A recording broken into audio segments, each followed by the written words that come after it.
Hey babe, can you get the door? Who is it? It's Walt. Walt who? DeWalt! What's up YouTube? So I've been noticing my cordless tool inventory, which has been rigid for about 10 years, has just slowly started to decay. I've gotten a lot of use, no complaints. This drill in particular, countless holes and screws have been drilled. This was before the hammer drill option was really a thing with cordless tools, and I wish I would have had that so many times, but I was just getting ready to replace some of my rigid tools and some of my rigid batteries. They're just worn out, and I started to think, is rigid the best?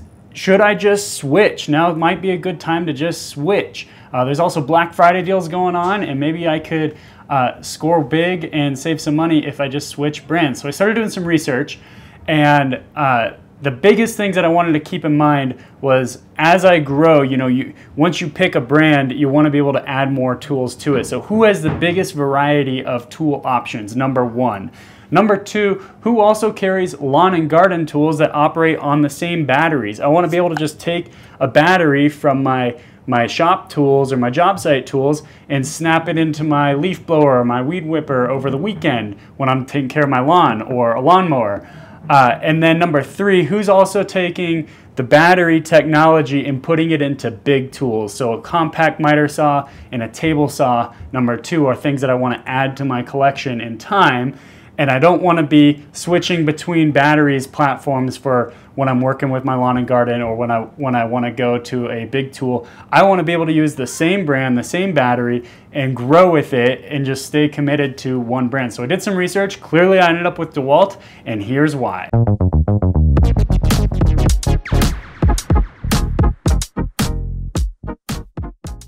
All right, so I've got some Ryobi tools in my garage, primarily lawn and garden. To be honest, I'm not super impressed with the batteries on the Ryobi, and I just don't see Ryobi rising to the challenge of committing to a cordless job site in the long run. So I just didn't give Ryobi a ton of thought. Other than my Ryobi, Makita, I really looked into Makita. They have an incredible range of cordless tools. They've got some cool stuff like a drywall cutout saw that only cuts the thickness of the drywall to make sure you're not going to hit something important behind the wall. Cool tool, but not a decision maker tool either. Makita also makes things like a job site coffee machine. Amazing. Again, would be cool, but it's not a decision maker. So some cool tools with Makita, large variety of tools, but they just don't have things that I really want. Like especially, I would love to get a PEX, a pipe expansion tool, and not have to switch a battery platform to use that tool. So Makita was kind of out looking at the plumbing tools, the PEX expansion tool, copper crimpers, stuff like that I'd like to add to my collection.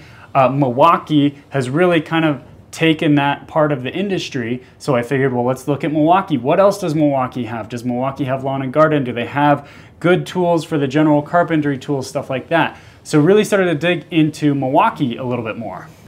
So as it turns out, Milwaukee has a way bigger variety of tools than I ever imagined. They've got the battery-powered nail guns, trim, and framing nailers.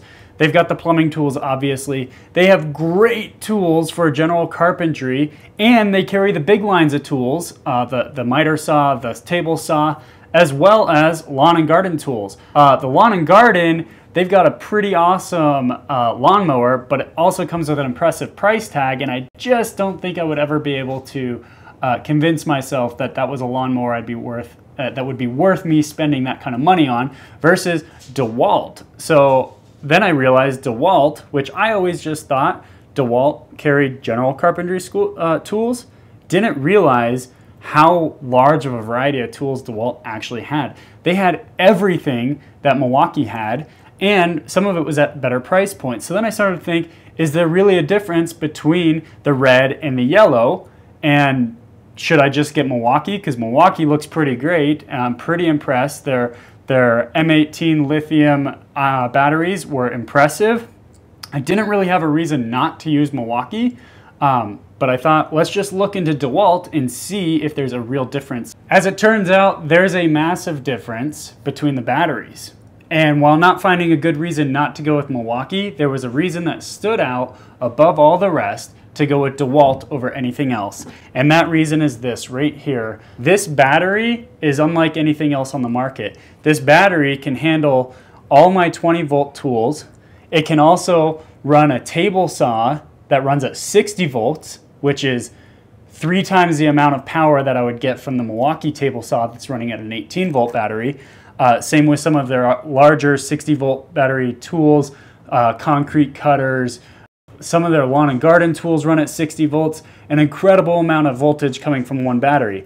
Also, 60 volts plus 60 volts, you can plug 2 of these in together on some of their large tools, battery tools, such as their compact miter saw, and you get 120 volts. 120 volts is the exact same as plugging into a wall. So I get the exact same amount of power as plugging into a wall on a compact miter saw from a battery, which is amazing. Let's take a dive into that miter saw because that's something I'm definitely going to be adding to my lineup here soon. So the DeWalt compact miter saw, battery operated, 120 volts, good for up to 289 cuts. Basically would run all day. I can also, if I don't want to run it off batteries, because it's 120 volts, just plug it into the wall. DeWalt has been known for their compact miter saw. The plug-in one for years is basically the flagship carpentry miter saw, and now you can do it on a battery. As for DeWalt's table saw, which I'm definitely going to be adding to my lineup as well, it only runs on one 60-volt max battery, which I do kind of wish it ran off of 2, because then I could also plug it in when I wanted. Doesn't have a plug-in option, but with 60 volts, it's delivering 3 times the amount of power as Milwaukee's battery-operated table saw. All right, so then I thought, well, those are pretty cool batteries, but does that mean I'm gonna have to be switching between 2 different types of battery platforms? For example, these came with the XR 4 amp lithium ion batteries. Now I can't take this and plug it into a miter saw, but I can basically commit to the flex volt batteries, and I can run these flex volt batteries. They're reverse compatible. I can run them in anything. So I don't need different batteries when I'm going from my smaller hand tools to, I can plug it all the way in, run a grinder, table saw, lawnmower, 2 of these in a lawnmower, 120 volt lawnmower. Basically, this battery is the one battery platform for everything. I'm not switching between brands, and I'm not even switching between this tool, which might take one type of DeWalt battery, and this tool, this other tool, which might take a different type of DeWalt battery. The flex volt batteries can run everything in all of their tools. Now, DeWalt also makes a line of flex volt advantage tools. So everything you see here is the XR. Because I bought this in a Black Friday deal, I saved $500. There was no reason I could really justify buying the Flex Volt Advantage tools in this purchase because it got me started. But the Flex Volt Advantage tools are neat because, like, for example, they have a Flex Volt Advantage drill. It's basically this exact same drill, but it knows when you plug it into a Flex Volt Advantage battery, it can tell the difference, and it delivers, I think, up to like 29% more power, which is great, but wasn't enough to justify just getting the XR product line, because this drill by itself, 90% of the time, I'm just drilling holes or putting in screws. The only time I would need additional amazing power would be if I was boring a huge hole through a beam, or maybe drilling holes in concrete. And at that case, I'm probably just going to plug in a tool like any other tradesman at that point. But when this drill goes out, there's probably no reason when I replace it that I won't just replace it with the Flex Volt Advantage series, and it's the same drill, comes with a big handle, and it's a stronger drill, so I can grow into that as I grow with my DeWalt tool. Another note on the Flex Volt Advantage series, I actually prefer the XR circular saw over the Flex Volt Advantage saw that comes from DeWalt, so I was happy to move forward with this purchase. Reason being, and this is a personal thing, I really like when the blade is on the left side of the motor. When I'm cutting with a circular saw, I like to hold the saw obviously with my right hand, I'm right-handed, and I like to look down the blade side. I'm pretty sure the proper way to look at these, or look at these tools is like the Flex Volt Advantage series, where the blade and the motor are swapped, and you end up looking through the little window, which is the right way to do it, just drives me nuts. I like to set the weight of the saw on the board and not have the motor falling over.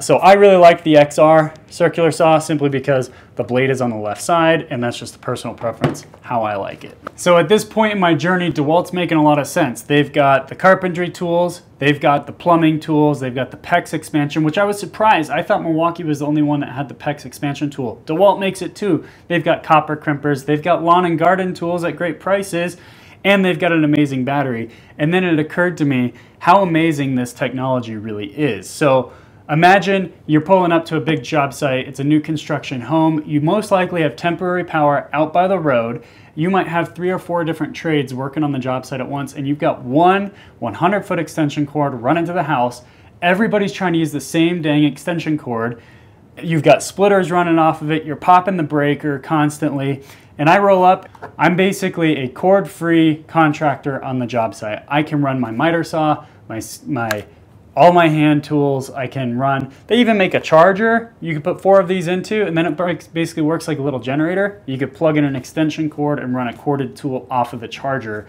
when it's not even plugged into a wall. So that was the aha moment of holy cow, DeWalt is standing above the class with their battery technology and possibly the most extensive tool lineup that I wasn't even aware of. So if you are a different tool guy, maybe you are Makita or Milwaukee for whatever reason, share in your comments below. I'd love to hear why you think DeWalt was maybe not the best choice. I think it's great. If you are also a DeWalt guy and you want to tell me why you think these tools are awesome, I'm excited to grow my DeWalt tool lineup.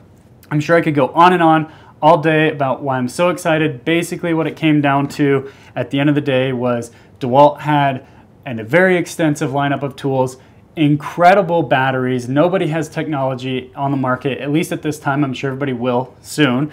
But for now, they've got the best battery platform on the market. And if you already decided to go with Milwaukee, I think Milwaukee is an excellent choice. It was the runner-up for me.